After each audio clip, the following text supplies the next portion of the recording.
गुरु ब्रह्मा गुरु विष्णु गुरुदेवो महेश्वर गुरु साक्षात् परम ब्रह्म तस्मै श्री गुरुवे नमः। सदाशिव समारंभां शंकराचार्य मध्यमाम् अस्मदाचार्य पर्यन्तां वंदे गुरु परंपराम्।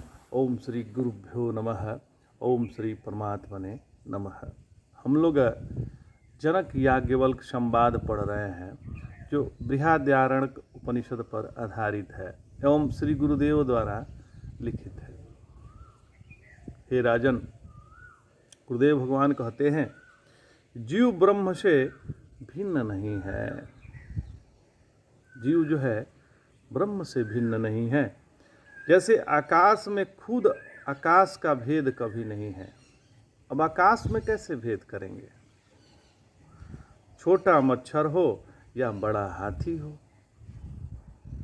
दोनों के शरीर के भीतर बाहर आकाश एक समान है। चाहे घट के अंदर आकाश हो या घट के बाहर आकाश हो, आकाश में कोई भेद है क्या?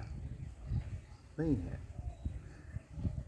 तो ऐसे ही आत्मा का रूप आकाशवत है, आकाश से भी अधिक समान है। हमेशा ही सबके देश काल और स्वरूप ये सभी ब्रह्म ही है, क्योंकि जो कुछ भी है वह ब्रह्म से अन्य लगने पर भी उससे अन्य हो नहीं सकता। जैसे सर्पादि पदार्थ अपने अधिष्ठानभूत रस्सी में ही अध्यस्त है। प्रतीति से पूर्व अप्रतीति काल में और प्रतीति समाप्त होने के बाद भी यह रस्सी से अलग कुछ नहीं है। वैसे ही देश काल आदि पदार्थ ब्रह्म में अध्यस्त हैं। प्रतीति और उससे आगे कभी भी ये ब्रह्म से अन्य कुछ नहीं है महाराज। तो शरीरधारियों का यह भेद रहित आत्मा परम ब्रह्म आदि पदों से कहा जाता है। इसी को परम ब्रह्म कहा जाता है। ब्रह्म शब्द का यही मुख्य अर्थ है और कोई नहीं, क्योंकि यही है जिससे अधिक यहाँ कुछ नहीं है। इसलिए श्रुतियों द्वारा वह सर्वाधिक आत्मा ही महेश्वर कहा गया है।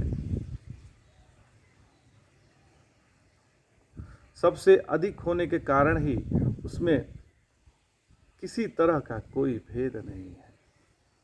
जब यह निश्चित है कि यह ब्रह्म है तो कोई भेद स्वीकार ही नहीं होना चाहिए। अंतरंग अर्थात निरपेक्ष होने से ब्रह्म की ब्रह्मता ही स्वीकार्य है, न कि ब्रह्मता का विरोधी भेद। वह तो बहिरंग जैसा है, अतः त्याज्य है। बहिरंग तो अंतरंग से सम्मान सत्ताक प्रसिद्ध है, लेकिन भेद ब्रह्म स्वरूप से न्यून सत्ताक है, अतः अवश्य हेय है। हे राजन सुनो, ब्रह्मता सुरक्षित रखनी चाहिए। भेद के पक्ष में ब्रह्मता छोड़नी नहीं चाहिए, क्योंकि वह आत्मता है। यह जान लेना चाहिए। यह जान लेना चाहिए कि ब्रह्मता आत्मता रूप है। ब्रह्मता का नाश होने पर स्वात्मा का ही नाश होगा, स्वयं का नाश होगा।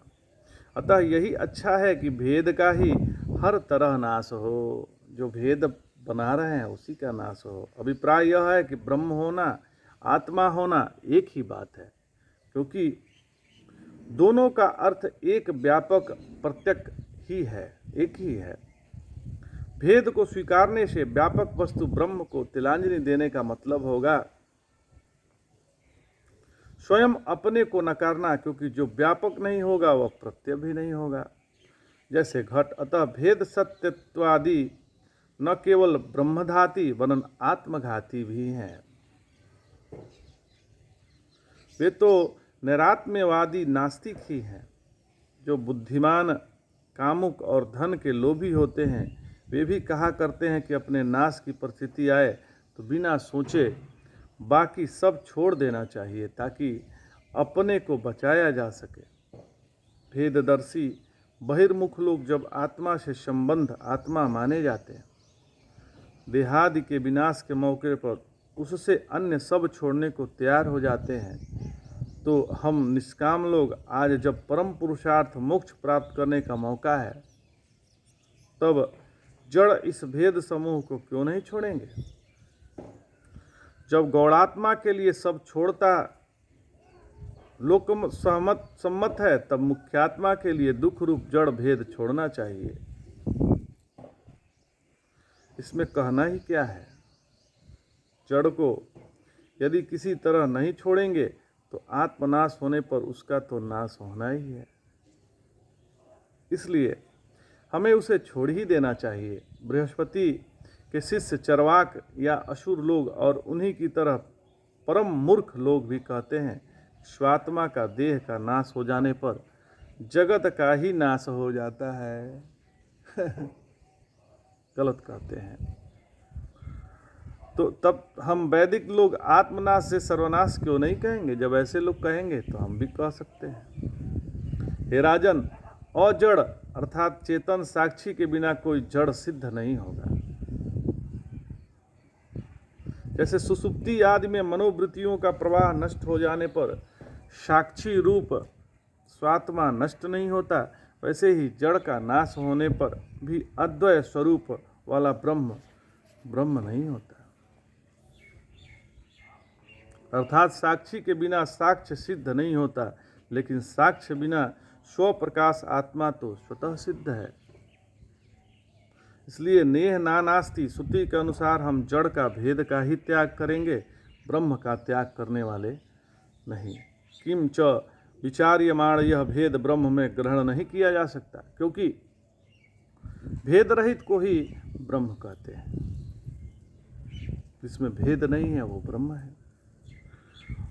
जहाँ भेद है ही नहीं वहाँ उसका ग्रहण कैसे होगा। और जब आत्मस्वरूप ब्रह्म में भेद का ग्रहण नहीं होता तो उसमें भेद सिद्ध क्यों कर हो सकेगा। तो रज्जु रूप अधिष्ठान में जैसे सांप की कोई स्थिति तो है ही नहीं, वैसे ही ब्रह्म में भेद रखना असंगत है। ऐसे हम रस्सी को सांप समझ लेते हैं, लेकिन है तो रस्सी ही। वैसे ही ब्रह्म है एक ही, हम ही भेद करते हैं। भेद सब सुनकर वृत्ति तो बनती है, लेकिन उस वृत्ति का विषय बनाने लायक अर्थ असंभव है। हे राजन, श्रुति आगे मंत्र द्वारा कहती है कि आकाश से परे जो शुद्ध जन्महीन महान ध्रुव कुटस्थ आत्मा है, उस ध्रुव अविनाशी अप्रमेय का एक ही तरह की वह विज्ञापन है। बस ऐसे ही अनुदर्शन करना चाहिए। एक थैवानुवानु द्रष्टव्य मेत प्रमेयम ध्रुवम विरजः पर आकाशाद अज आत्मा महान ध्रुवः। इस श्रुति को हे राजन समझाते देते हैं, इसको ध्यानपूर्वक सुनिए। क्योंकि भेद है ही नहीं, इसलिए सबका आत्मा जो ब्रह्म उसे समस्त द्वैत के अभाव से उपलक्षित अर्थात अखंड ही समझना चाहिए, जानना चाहिए। वह ब्रह्म लौकिक प्रकाशों की स्फूर्ति का निरपेक्ष हेतु है, उसमें कभी कमी नहीं आती। वह शब्द शक्ति का विषय नहीं है। शास्त्रचार्योपदेश के संस्कारों से रहित मन उसे समझ नहीं सकता। प्रमाण भी उसी के प्रकाश से प्रकाशित होते हैं, अतः वह अप्रमेय प्रमाणों का उचित है। उसमें किसी तरह का परिवर्तन संभव नहीं है। वह स्वगत सजातीय विजातीय भेदों वाला नहीं है। संतापक भेद की उत्पादिका में अपने व्यापक स्वरूप को नहीं जानता। ये अनुभूयमान आकाश अव्याकृतादि शब्दों से शास्त्र में प्रसिद्ध है। नाना रूपों वाली अविद्या संतापहीन आनंदात्मक ब्रह्म रूप आत्मा से क्योंकि दूर ही है, इसलिए वह आत्मा जन्मादि से रहित कुटस्थ श्रेष्ठ और देश काल के परिच्छेद से वर्जित परिपूर्ण है। ये राजन, अगले मंत्र में श्रुति कहती है कि धीर ब्राह्मण को चाहिए कि उसी को जानकर प्रज्ञा करे। बहुत बोधक शब्द का चिंतन ना करे, क्योंकि वह केश वाणी को थकाना है। भाष्यकार भगवान शंकर स्वामी जी ने इस श्रुति का भाष्य अनुग्रह करते हुए कहा है कि श्रुति में स्पष्ट किया गया है कि प्रज्ञा करके साधन है संन्यास। शम दम उपरम तितिक्षा समाधान, इन्हें करने को श्रुति द्वारा कहा जा रहा है। आत्मबोधक भी प्रणवादि स्वल्प शब्द का ही अब सहारा लेना चाहिए। हे राजन, श्रुति कहती है तमेव धीरो विज्ञाय प्रज्ञां कुर्वित ब्राह्मणः नानुध्यायात बहुच्छब्दाद वाचो विज्ञापनम हि तदीति। इस श्रुति के तात्पर्य को आगे हम लोग समझेंगे। आज इतना ही। जय जय शंकर, हर हर शंकर, नमामि शंकर, भजामि शंकर, नमः पार्वती पतये, हर हर महादेव।